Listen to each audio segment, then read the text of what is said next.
When you think you're too legit to quit, you're gonna be out getting thrown out the water by people like Karabo, people that have been editing for like a million years, people who indeed scoured the internet searching for free software. Hey, people who scoured the internet because they're broke, they ain't got nothing, but hey, they have seen that there is like an avenue of making money in social media. And so for those reasons, in their teething phases of social media content creation, they then need to find free things. Because now if I'm working like a regular 9 to 5 that's keeping me alive, and I'm able to pay for my car, my house, my children's diapers and whatnot, I'm not going to go out of my way and literally pay a premium, do you understand, for something I'm experimenting with. I'm not going to go and pay a premium for something that I'm experimenting with. I just want to create videos, and on YouTube it's free to do that if you've got Wi-Fi. So why in the world under heaven would I want to go and purchase something that is just a hobby? And that was CapCut's VP.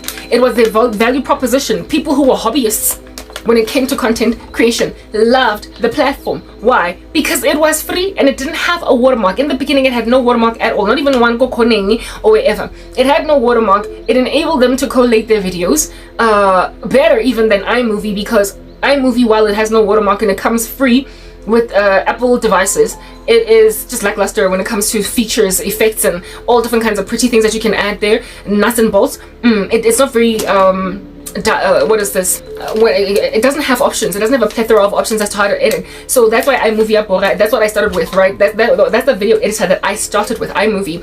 But then I moved away from it because it didn't have, lots and lots of special effects. And also, well, as at the last iMovie that I had, the old one, I bought my Mac in 2000 and like proper 14, 15, 16, that's old. It's like almost as old as your teenage child. All right, that's what's good. Yeah, that's when I bought my my Mac computer. So I don't know what they've ever since evolved on iMovie, but last time I checked, you couldn't even export anything other than an aspect ratio of 16:9. All right, or is it 9:16? The one that's not landscape but the one that's not portrait but landscape. You could only export landscape. So if you wanted a portrait video, like for shorts, you would have to export it landscape and then go to another software and bring it back up again. Those are the frustrations of iMovie. So when I moved over to CapCut and discovered that there were so many options at aspect ratios, that was another thing that drew me to that platform. So many, so when people want convenience, ease of reference, legroom to edit, but they don't want to pay a fee, because after all, like I said, I'm a dad, I'm a mom, I've got a 9 to 5 job, and this year I'm not trying to make it a way to make money. I'm not like Karabo, actually desperate to make anything at all. I am just experimenting with a YouTube channel because I noticed that people actually be starting them.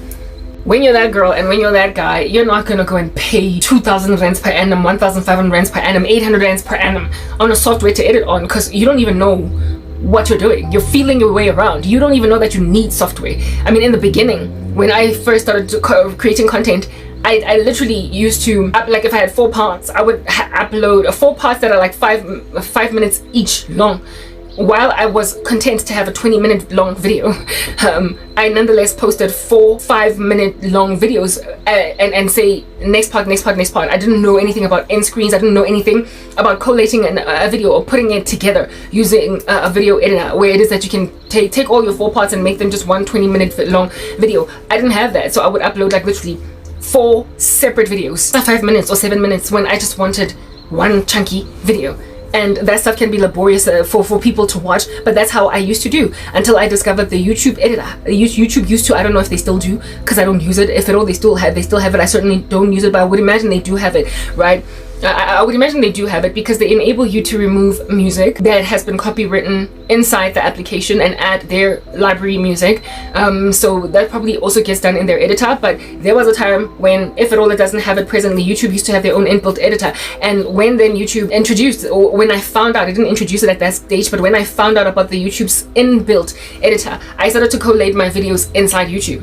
Right, where it is that I would upload 4 different videos and then put them together inside YouTube that way, 4 different videos. But then I moved over to iMovie because I watched this one YouTuber speaking about what video editor that she uses, and she then spoke about how it is that Apple computers come built in with a video editor. I then went looking for this video editor, and when I found it, I was like, oh, okay, so this means that I don't have to edit then videos inside YouTube. I can edit them out here and then post the whole thing, blank, all of it, save it already on YouTube. These are learning stages. You're teething. In the beginning, of you being a content creator. You will post and like just a boring, uncolor corrected, noise reduced, whatever, just a bland what do they call this, like raw footage, like video, and you will just put it up until you grow so much, until you become so like accepted, received, until you get subscribers and you start to see that, oh, this makes sense. Only at that stage do then people start to think about things like, okay, maybe I should purchase a subscription for a video editor because now I really want to invest in ABCD. And CapCut capitalized on that. They honed in on that. They hopped onto it and bit into it like a dog that is rabid all up in your grill, trying to kill you before your time. They hopped onto that bandwagon, realizing that so that content creation in the content creation industry is booming. And so if it's booming, if you're gonna get a whole bunch of people on your platform, you need to basically draw them in, lure them to your particular video editor by making it free, because at the end of the day, they're all experimenting. They're all in university. They're all in high school. They're all working 9-to-5 jobs. They're not trying to make this their career. At some point, they will come to discover that they need to pay a premium for what it is that they're trying to do. But before then, let us be the go-to video content creator platform to edit, video editing platform to edit. It was an excellent value proposition, and seeing it, you know, the saying, if it ain't broke, don't try to fix it. If at all, it won you so many millions, I would imagine, users of your platform. If it won you all those people, don't fix it. Like, if it is not broken, don't fix it. They needed to be maintained on CapCut, some kind of perpetually available free version. It must have, it necessary, if at all they would have the same growth trajectory that they have experienced and enjoyed over all of these years. They had to maintain some kind of version of the video editor free, because that is what caused them to burgeon, boost, bubble like a brook. Do you understand? That's what made them flourish. And now they have taken that away and they've made like Filmora arrogant. It's just absolutely arrogant. Why is it arrogant in all of that cataclysmic why is it cataclysmic and how arrogant it is? It's arrogant because, listen, just like in marketing or any other economic structure that is out here burgeoning, bubbling, popping like a bud from conception, when people start to make a discovery of how successful it is, right? When it mushrooms, right? Like a cookie inside the oven, there are entries into the market that literally are copycats of that party, of that very video editor. There will be copycat entrants into the market that are trying to fashion themselves against the very video editing model that you have. Well, in this instance, we're speaking about video editors, right? There will be entrants into the market that are doing no other thing but copying this thing. Why? Because if at all, it is flourishing at this particular rate, and the market is presently only its alone. There will be people who will notice that there is market share that they can steal because the industry is still booming. Like when I was working for MTN, or rather the telecommunications space, prepaid, for instance, was MTN's original thing, right? While postpaid was Vodacom's original thing. Well, when MTN started to like kill it, massacre it in the prepaid space, Vodacom innovated prepaid, and then there was Cell C that came on the scene with prepaid and postpaid, and then there were all these other like AutoPage and whatever. Yeah, they just rocked up out of everywhere. By the time I lost my job at MTN in 2014, both the prepaid and the postpaid markets were so saturated with not only the big giants, the big telcos, including Telkom Mobile, of which used to be only landlines. You know, Telkom from back in the day was only landlines, but then they realized that the landscape is changing. Landlines are only now being used largely for telco lines, and not only that, but companies. But when it comes to people walking up and down, cell phones are becoming the new landlines. So they caught onto that, and then they brought on their own prepaid, postpaid thingamabobbie right next to also being a powerhouse when it comes to landlines and what have you. Then all these others like just popped into the market until with their service offerings being so competitive, every single household with on any given day, maybe 5 people there, and each of those 5 people would at any given time have like a good 2, 3, 4 SIM cards, right, per individual, and they would play musical chairs, especially within prepaid, because prepaid is not contract. It's like, you know, you buy bundles, you buy airtime, etc. So within the prepaid space, you remember Port to Us, LASLC, and also remember like getting Port to Us was a service offering because people, the thing that they were loyal to when it came to cell phone operators, right, was their cell phone number, because people knew it and they didn't want to change that. So they introduced things like SIM swaps, where before, if you lost your SIM card, you could not get the same number again. Like there was a bizarre time like that, right? Yeah. Also, people were reluctant to move over from Vodacom to MTN and from MTN to Telkom Mobile. So therefore, Telkom Mobile respectively then steal the clients of Vodacom because of the fact that my number is going to change. So they came up with a port to us. I think it was Cell C that first came on the market with port to us, where it is that if you port to us, you get to keep your number, but you come on our network.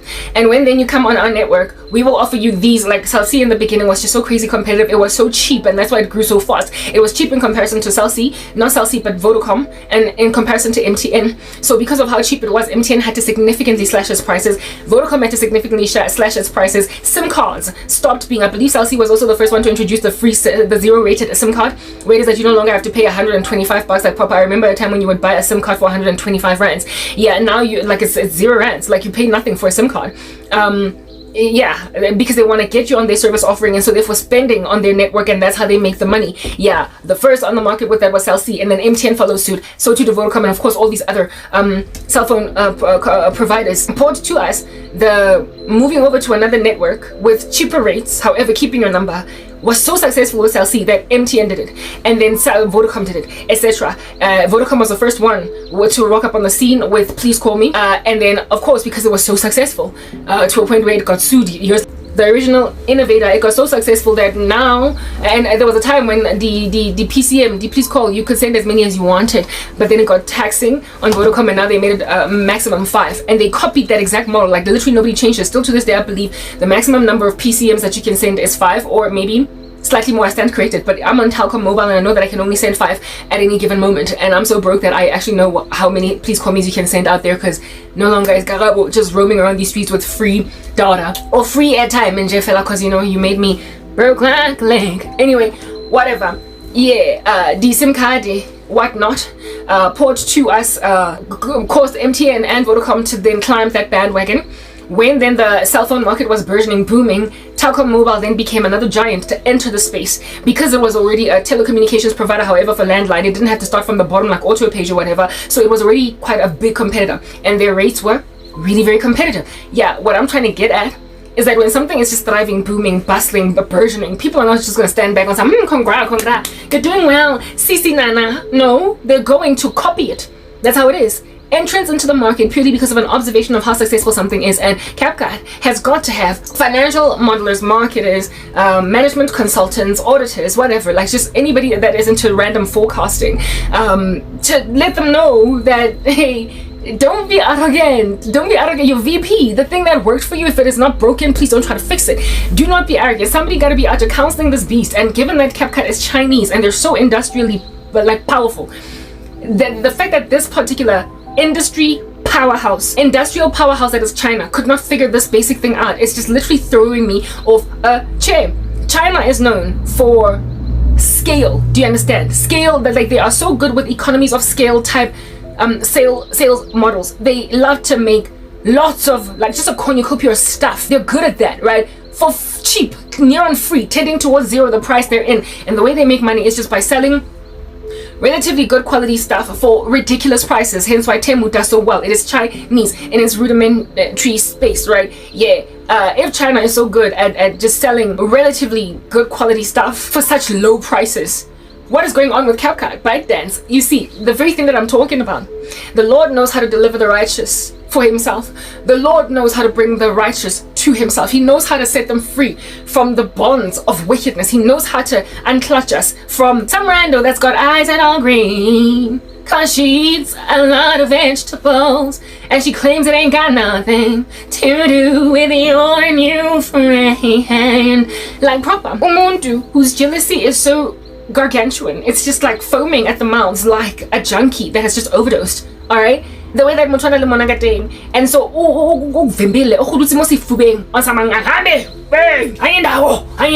somebody that is sitting on your chest like that because they feel entitled to you. Yeah, it is written in God's word that David, when he was lamenting in one of them psalms that he's complaining in, he's like, confuse the wicked, O Lord, confound their speech, confuse them, make them basically just shoot themselves in the foot, and basic stuff they're not gonna get. How are you a Chinese company ByteDance. Do you understand what I'm saying? And you make this decision. Your value proposition was perfect. It was like prepaid, yeah, MTN when it first came on the market. It would be like MTN deciding to do away with its prepaid service offering now that it has done so well on the prepaid space, and then going completely postpaid, even though Vodacom is a market leader in postpaid. Literally copying the model Ega Vodacom, even though Vodacom was here first and foremost. You are never going to do as well in this particular space as Vodacom.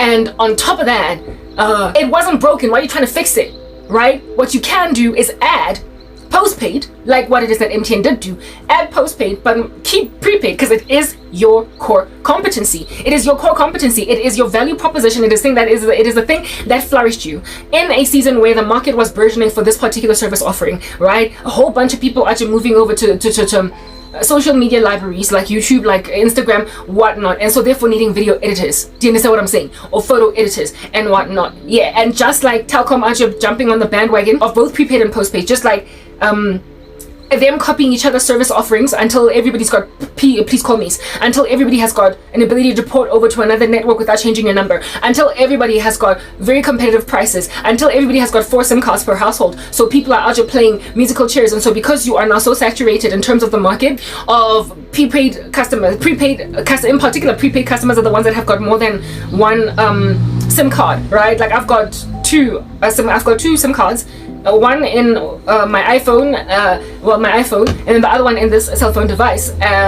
But it's both Telkom mobile. But usually people will have like an MTN SIM card, and they'll have like a Vodacom SIM card, and they use these numbers for different purposes. Or where it is cheaper for them to use Vodacom, they use Vodacom. Where it is cheaper for them to use MTN, they use MTN. So when then the market becomes that saturated to a point where per individual household, every member therein has got at a minimum 3 SIM cards. Do you understand what I'm saying? No longer then can you compete on price, for crying out loud. You literally cannot compete on price. Your prices have got to tend towards zero, and your service offerings become the thing.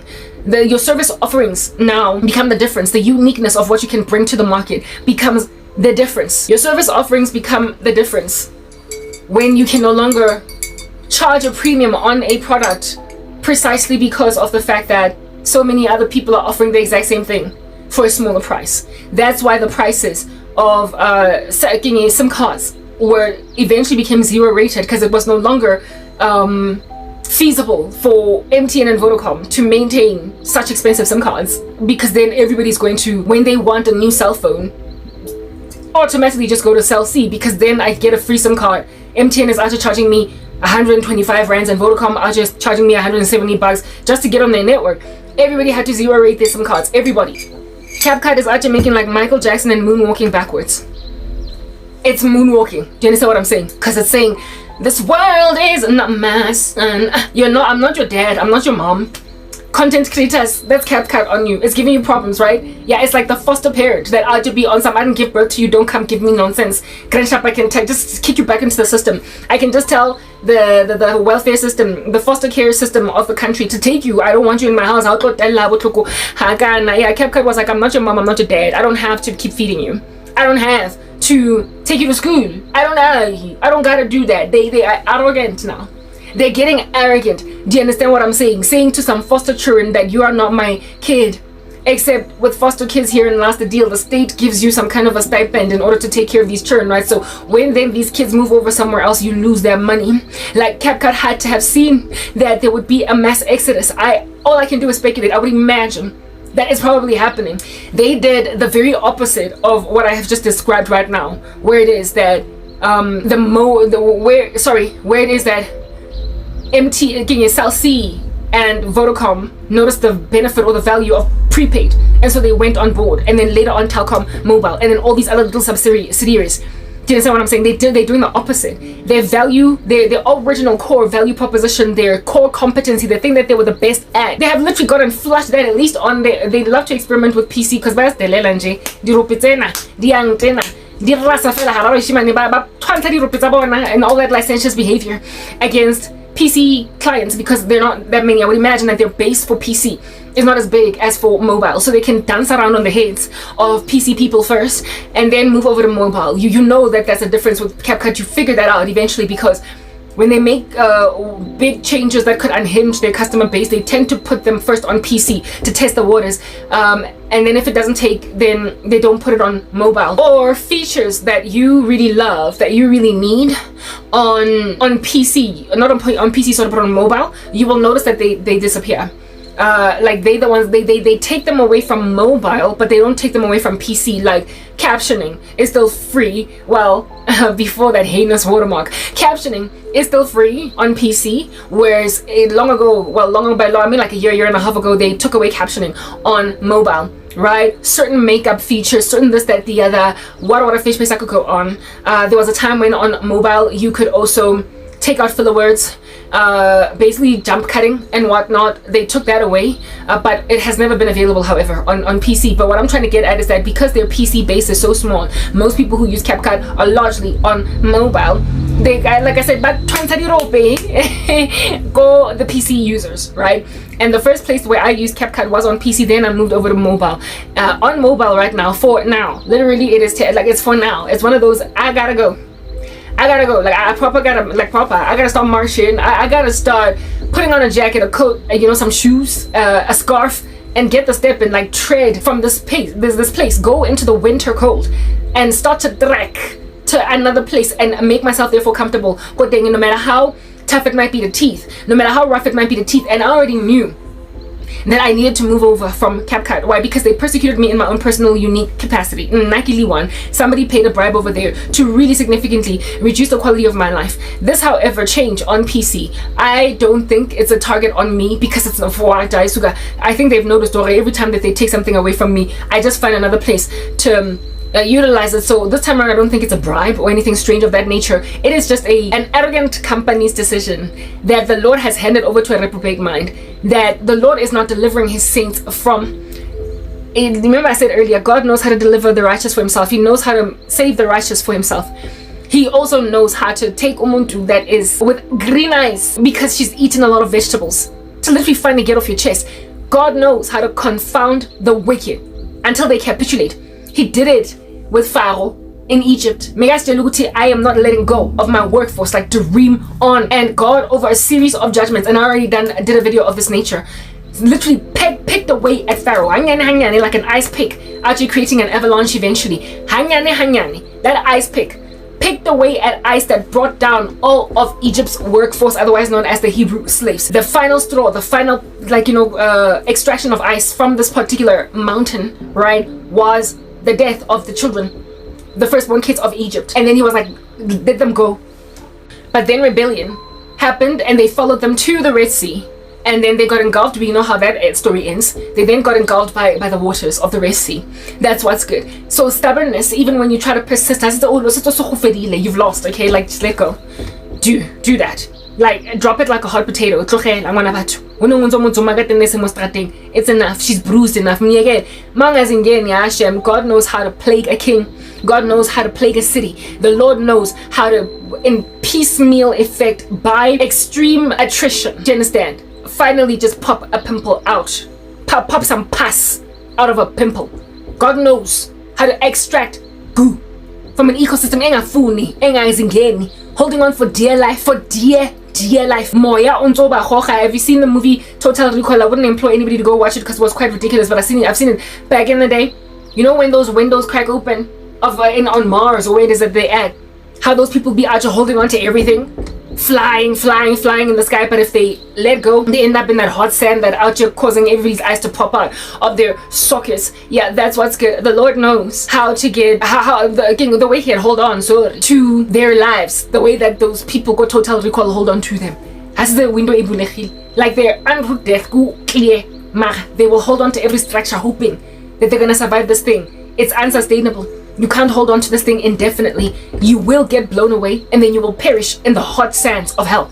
You will perish in the lake of fire. You will eventually die. Pharaoh got consumed by the Red Sea.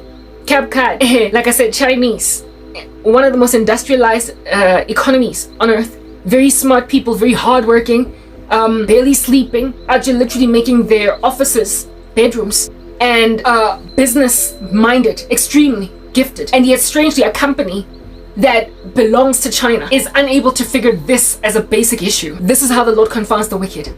This is how the Lord says, oh, so you think that you can persecute my sons and my daughters? You think that you can use your platform that is TikTok to harass saints? Aren't you just bringing down their channels, their accounts, without even giving them an opportunity, an avenue to appeal? I told you guys that they took away, I would start a new platform, a new channel, not channel, but a new account on TikTok. And after 2 days, even though I haven't posted anything that doesn't make sense there, like nothing that would cause that level, that kind of reaction, I would try and go back to my account to post again, and would be gone, and I would not get an email, nothing. No even opportunity, availability for me to, what is the word that I'm looking for? Appeal. That is the level of Christian persecution happening on TikTok. Do you understand? It's worse even than YouTube. Any other of these social media companies, that can censor us, TikTok ain't got jack on them. Or rather, they ain't got jack on TikTok. There was a time when Facebook was ridiculous, but even at the height of its ridiculousness, before Mark Zuckerberg made that decision that he made, yeah, they did not come close to TikTok. There is no single social media platform that is more persecuting of the body of Christ than TikTok. And it makes sense. Why? Because it's Chinese, and their country is, by voice of the martyrs, one of the most top ranked when it comes to Christian persecution. So of course their platform harasses saints.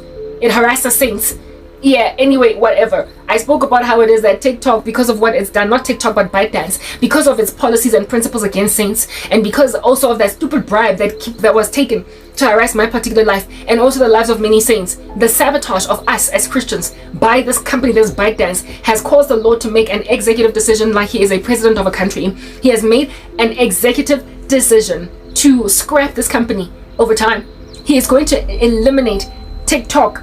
The day's gonna arrive when you click on your phone and there's no TikTok, when you will remember that it's gonna end up like, no, is it MySpace, or BBM, BlackBerry Messenger, after getting slapped out the way by WhatsApp? Yeah, it's gonna be one of those things that you remember, Vine, from back in the day that you used to use, but now it's no more.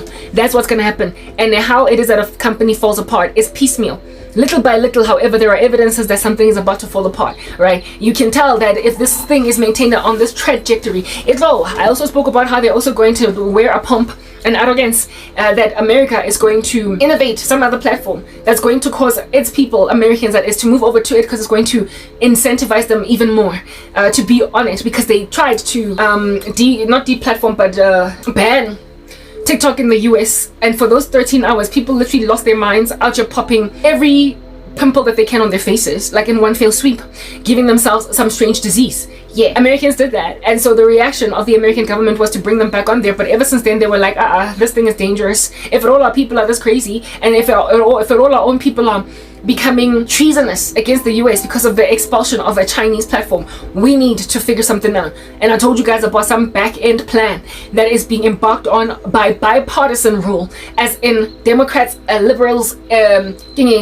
conservatives. It's everybody is in agreement because of the safety of America being tarnished by this platform. The insights that they gathered from that banning seasonally were, they caused a reaction that would replace ByteDance and so wean them off this monster, as opposed to rip out the sweetie from the baby's mouth straight away. I spoke about how that's coming in my other video, right? I won't expand on that because that's not this particular video. Mara, what ByteDance has done now has proven to me that what the Lord said he's going to do, he's done it. Even though now I lost faith, I lost hope, I shared the prophecy, and then I sat around and I was like, whatever, I'm still severely persecuted. And then because I'm double editing, I'm parallel working, because I'm busy, more life. So I can say what that's giving, because it's I'm too busy to feel that your ugly gangster torn foot and your toe just sticking out over there is on my chest. I don't have time to feel that because I'm too busy. But anyway, whatever. People are just like attempting things. Yeah, because of my very exceptionally busy state, trying Nike toilet multiple places where to edit, and my phones have been disappointing me. So where I put new batteries in, they've been disappointing me. So I've been using my PC to edit, even though my PC is like terribly slow. And ever since I left Netflix, by the way, praise the Lord, there's always benefits out of walking away from a space that's not healthy for you and that every so often makes you sin.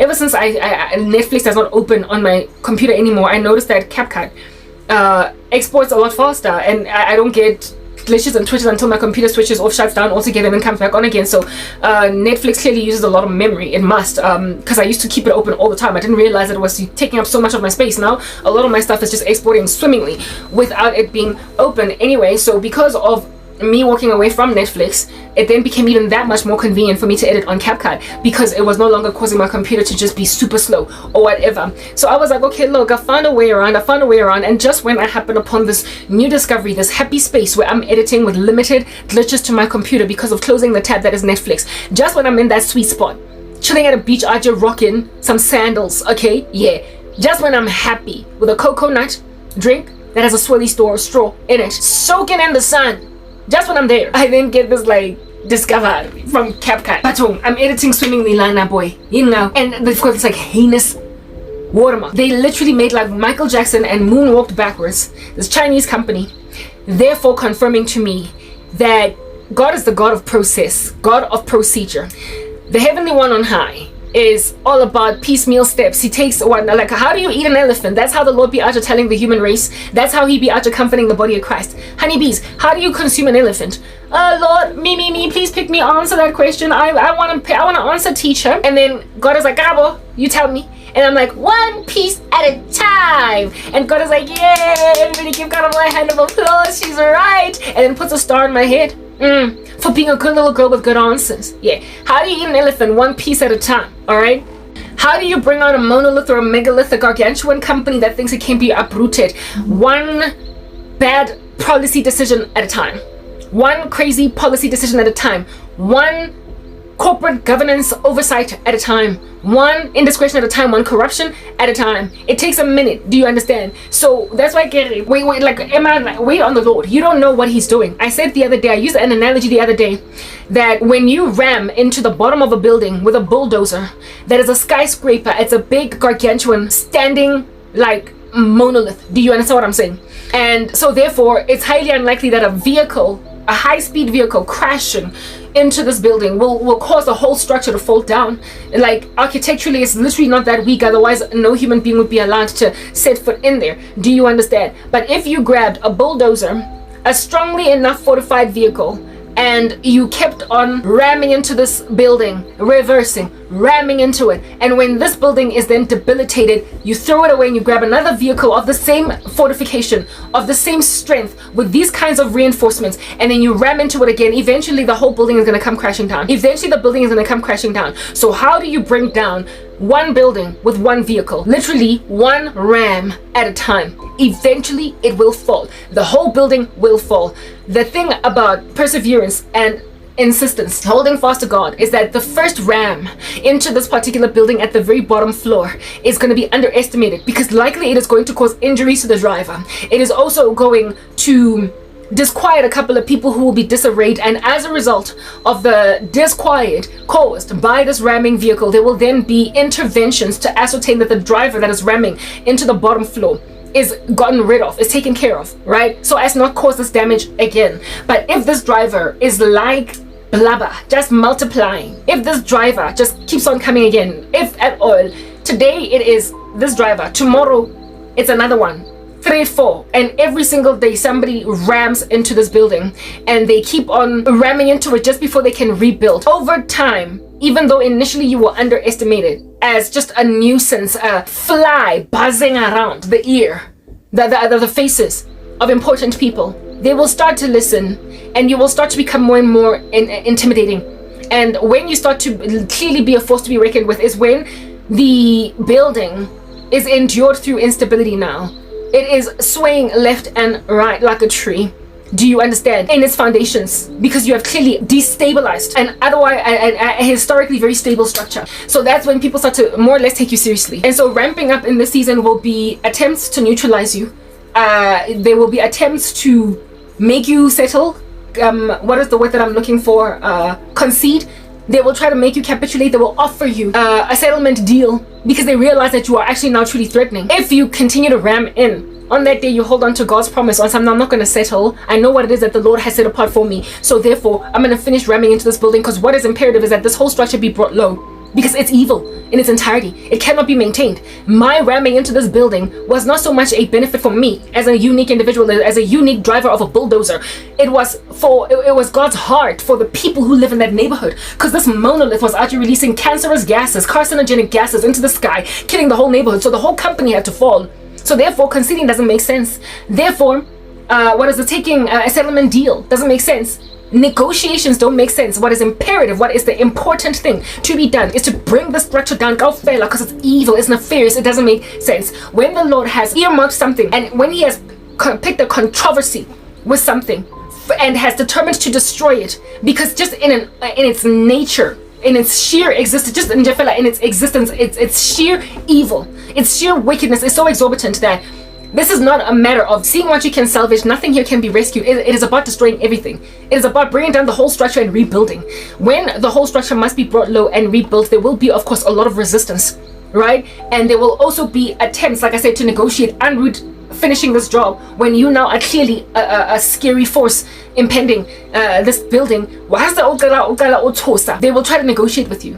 They will try to water you down, simmer you down, talk you down. But you cannot back down when the whole structure, like I said, is malevolent, when everything is gangrenous, when mold has ingrown the walls too much for this whole building to be salvaged. So what we need to do is bulldoze it and rebuild.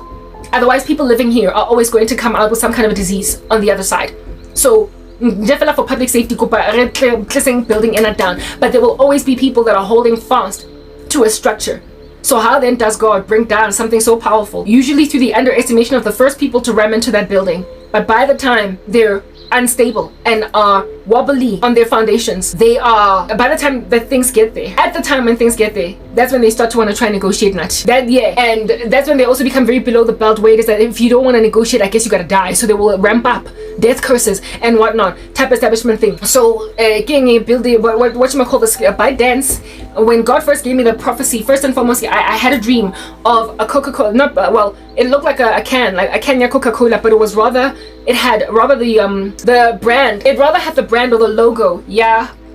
TikTok. You know, that red, turquoise, black music note, whatnot. It was a can that had the branding of CapCut on it, of TikTok, on it, and it was squashed. It was like a crushed can. It was a crushed can. And when I first had that dream or that vision, it happened on the day when I tried to go into one of my TikTok accounts to post, and I couldn't find the account. It had been suspended, deleted, and I did not also have an avenue to appeal. When I saw that, my heart sank in my chest on so much persecution, and as I sank into myself and I blinked, within that little moment of blinking, I saw the vision of that crushed can with the ByteDance musical logo being on it, or the TikTok musical logo being on it. The Lord was showing me already then that this here is going to be a crushed can one day. It's going like I've seen similar visions as well with Instagram being an empty house that has been newly painted and it was struggling to sell. It had been they had refurbished it. They had this house was newly painted.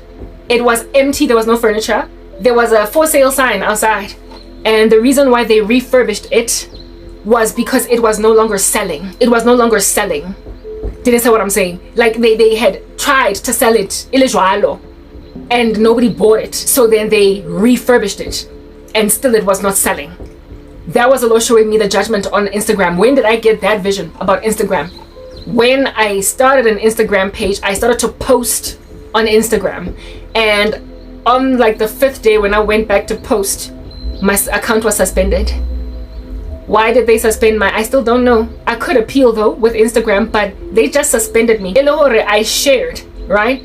I shared what do you call this thing? I shared my you know how Instagram and Facebook are sort of kind of synonymous now? I had shared my, like on Facebook, I would post, but then you can post at the same time. When you post on Instagram, you can post at the same time as on Facebook. It'll just upload and it's there, so you don't have to like double post or whatever. So I would click that button, that box, so that says that post on Instagram too. I did that. I linked my Facebook and my Instagram so as to shorten my time of uploads, and on Facebook I was able to upload as many videos as I wanted without anybody canceling my account, deleting it, nothing. But the same account on Instagram where I posted the same content that I posted on Facebook, because of the number of videos that I uploaded, Instagram made a decision to suspend my account because I had afflicted community guidelines or something. And I figured that it was probably because of how many videos I posted. But there is no social media platform that out here be suspending your account for posting many videos. They just tell you you've posted the quota for the day. You've posted enough for the day, so get away, come back after 24 hours. Everywhere it was like that. Facebook, it was like that. Even TikTok, it was like that. YouTube is like that. There are a maximum amount of videos that you can post a day. Even though on YouTube, by far, you can put the one platform where you can post the most without getting any grief. But I have posted before when I tried to start my new channel. I tried to post all of my shorts that were from my old channel onto my new channel, all of them on YouTube at the same time. But then YouTube said, you've posted enough for the day. But by then I posted like a lot, like hundreds, right? Yeah, that's what's good. All that YouTube said was that come back tomorrow, come back after 24 hours. Instagram suspended my account, and when they suspended my account, that's why I don't have an Instagram page. That's why still to this day I don't care about Instagram. Yeah, when they did that to me, again, I'm sitting in my space, slumped, feeling all sorry for myself, and the Lord then gives me this vision of this empty house with an Instagram logo on it. So God showing me that this is Instagram, right? And there was a painter therein that had just painted the walls, and it was all clean inside and refurbished, outside of which there was a for sale sign. And I had an understanding from the Lord that they will try to sell it but not be able to. They will try to sell it but not be able to. I asked the Lord, does this also apply to Facebook? He didn't say yes or no, but certainly what I saw in my dream was that only Instagram was implicated. So essentially, even Mark Zuckerberg's merger with Instagram was just a waste of time, waste of money. I believe Facebook is going to be salvaged, but Instagram is a goner.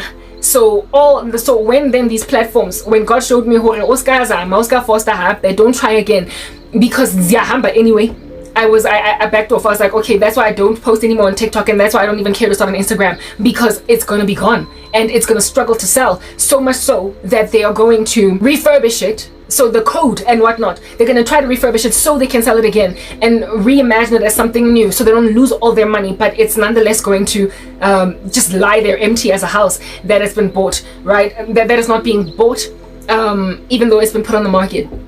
Type establishment thing. These visions that I get about these companies, right, falling apart. Of course, as time has been progressing, I've been saying to myself, but at what point is Insta gonna be gone?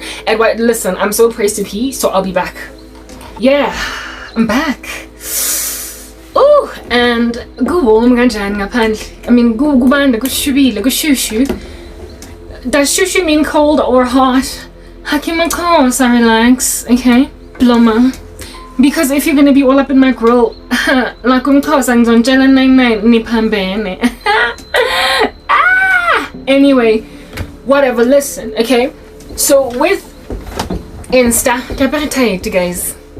Hey, yeah, never in my life did I think I'd walk around in gently tight all day, tight. Yo, yes. I want to be put me in a life, ne? And like Instagram, feel like I disappear one day and tengisa. You're not going to be able to sell yourselves as a going concern. I don't know these skills. I don't know how to get anything. Mara se ke go papa before king. I se ke tello king. I se ke bogat. Telela. Dangar. Get correspond king. Yo. Anyway, whatever. Yeah. So the thing is, when time progresses, all the dreams that I get, the visions, the things that God shows me, guzo shuba hwe ganjani bomahwat. Nini 5'2" jumpers. God, Marangi Bonisa, these things. I am seasonally excited. I am seasonally excited because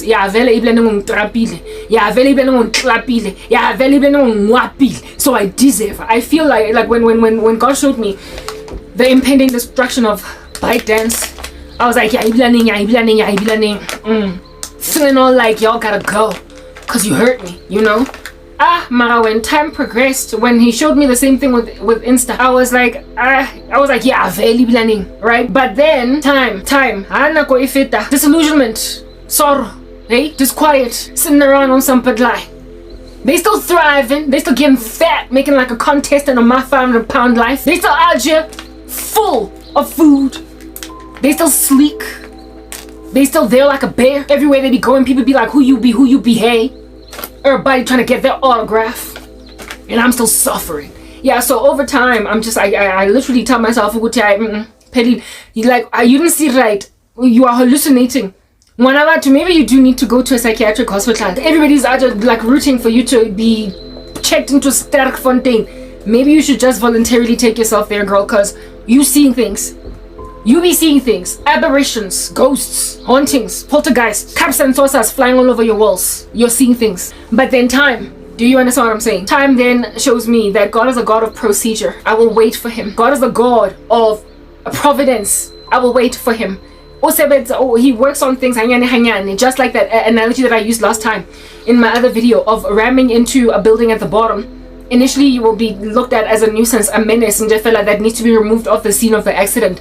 But if you keep on ramming into this building at the bottom of it over years with the same bulldozer or different bulldozers, eventually you will bring that entire building literally to its knees, having been brought low by just one bulldozer or two or three, or however many iterations of these bulldozers came over the years. Because a lot of times the bringing down of a monolithic structure tends to be a couple of people struggling over some time, speaking the same things, lamenting against structures, and the martyr of yesterday becomes the foundation of the protagonist of today. So angazuti how long people have been fighting these malevolent structures, but there's no way that you can run entire cults, secret societies, wreak havoc in a country, sacrifice family members and whatnot, without there having been people lamenting, complaining.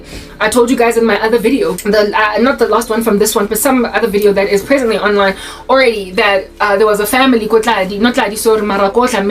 I used to stay in Soweto, where the kids just kept dying. They just kept dying. And the Lord then confirmed to me once I came to the Lord Jesus Christ that, remember those kids from that household? Nelly human sacrifice ritual. So this ritualist trend, fashion, Yadi Mamlambo, it might appear to be into Yezolo because there was not so much speak about it in the corridors when I was on the come up. It might appear like a trend that come out of nowhere, like torn jeans at the knees in 2017 or whatever. It might look like it's a yesterday trend, but because of how prolific it is now, because of how it's also being pushed, punted, peddled by social media, so many these people. So many content creators are literally doing magic channels to counsel people, lawyer this, lawyer that, cut up an onion in your kitchen and this is how you're going to get a woman to love you. Yeah, it might appear as if though it's a 2025 issue, but this here, I kamugaga out of the woodworks just izolo. It has been eating away at the wood like termites, like maggots, like mold for years, but only once the structure is about to fall apart, cave in to a mold infestation, that's when you start to basically smell it, see it, and there be sicknesses in the house. People out here be catching something when basically wicked structures are asymptomatic. Wicked structures are asymptomatic until it's too late. They're like cancer that way, right? Like cancer is treatable and you can live to tell the story, be in remission. Hallelujah, congratulations. We are glad for you, sister girl. You survived cancer. You strong, girl. You strong. You're a survivor.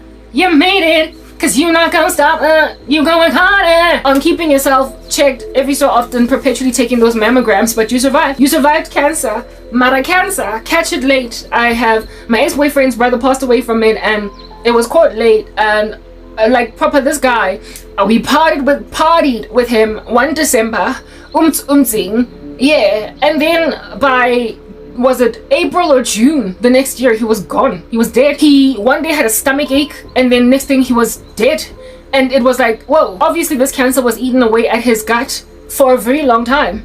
But by the time he was symptomatic, it was too late. That's the thing about cancer. Once you start to feel aches and pains, and once you start to cough out blood, and once you start to get them headaches, that's when it's kind of late. You have to catch it when you are asymptomatic, and that's why it is encouraged that you should keep on going for checks, your prostate checks, your boobs, mammograms checks, this, that, and the other. Just keep on checking, you know what I'm saying? Because you never know. It's best caught early, and if it's caught early, it's treatable. It's gonna be like, bad acne. Just go on a 6-month course of Roaccutane and you come out right as rain on the other side. Yeah, not malignant, sorry, but like wicked structures are like a malignant cancer that is spreading, it's metastasizing, and if not nipped in the bud early enough, you will catch it when it's already aching, it's already paining, and by then it's stage 4. So all we can do is get people's affairs in order at this point. Yeah.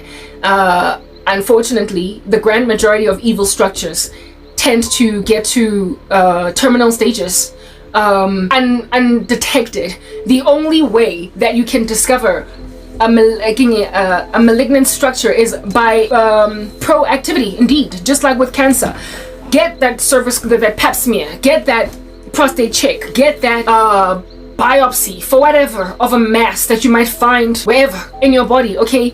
Get it did early. So it's not impossible for a nation to not have to endure the nth degree of a violently malevolent structure, a situation. It's not impossible for it to start rearing its ugly head and then fall apart. It is, however, in 2025, in these last days, highly unlikely, because we are living in a perilous time, a wicked time, where people are lovers of themselves, lovers of money, boastful, proud, blasphemous, disobedient to parents, unthankful, unholy, truce breakers, haters of those who do good, lovers of pleasure rather than lovers of God, having a form of godliness but denying the power thereof, have nothing to do with such people, yeah, etc. Like, we're living in a terrible, terrible time. So people are too selfish to do anything. Do you understand? People are too selfish to be proactive.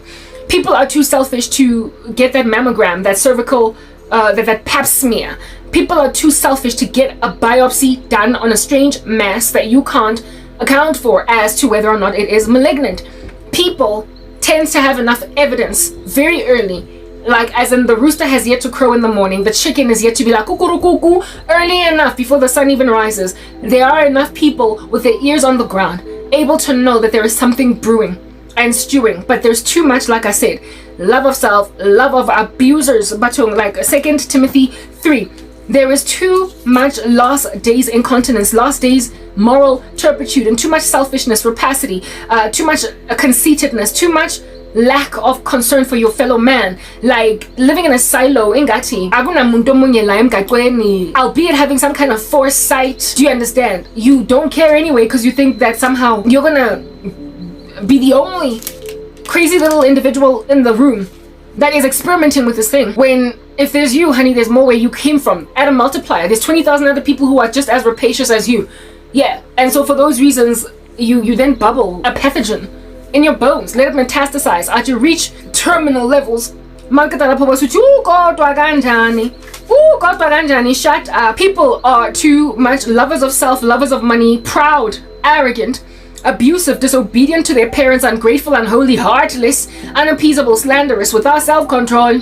Okay? Yeah, like a city without walls, alright? Without self-control, brutal, not loving good, treacherous, reckless, swollen with conceit, lovers of pleasure rather than lovers of God, having the appearance of godliness but denying its power. Avoid such people. Among them are those who creep into households that capture weak women, lazy that until it's barking during a time when you want to concentrate, you won't even know that you need to get rid of it. Yeah, type setup thing. Burdened with sins and led astray by various passions, always learning and never able to arrive at a knowledge of truth. So they know what's right to do, but they just don't do anything proper. Yeah, just as Jannes and Jambres opposed Moses, so these men also opposed the truth. Men corrupted in mind and disqualified regarding the faith, but they will not get very far, for their folly will be plain to all, as it was of those 2 men. So, like I said, with any given nasty structure in these streets that starts out, it's much like a cancer. It's much like a cancer. It's already fatal. It's already lethal. It's already a life in danger, very early on. However, there's a point where if you catch it, you can stay it.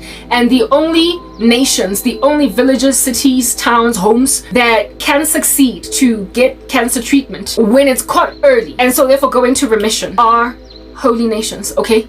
Righteous villages, righteous households, righteous cities, righteous companies. The righteous are proactive. The Bible says, test yourself to see if you're in the faith. Who knows, lest you should fail that test. Examine yourself. Work out your own salvation with fear and trembling. Do not think you stand lest you should fall, right? Yeah, the Bible makes it clear that we are made of folly, that we're dust and nonsense from the get-go, and that we have to keep on guarding this thing, checking it, self-reflecting, introspection. It is imperative to do that perpetually. Therefore, a righteous nation walks by righteous principles. A righteous household, a righteous village, a righteous, you get my point, structure, walks by righteous principles. Self-examination, therefore, is imperative, meaning that just like that breast test where you are to be squishing yourself like it's a stress ball just to see if there is a lump and a bump therein, yeah, it can save your life. It can save your life. Do you understand what I'm saying? Self-examination can save a country. So if you've got your ears on the ground, you then can know that you have got what is a malignant tumor, a growth, and you can then literally start to burn it. You can go right to work on it. You can pray. You can repent. You can seek the Lord's face. You can fast. You can wear sackcloth. You can wear ashes. You can get down on your knees. Lay yourself prostrate before the throne of grace. And so therefore uproot wicked structures. The weapons of our warfare are not carnal, but are mighty in God for the bringing down of strongholds. Do you understand what I'm saying? We demolish arguments and every lofty imagination or pretension that seeks to exalt itself above the knowledge of the Most High.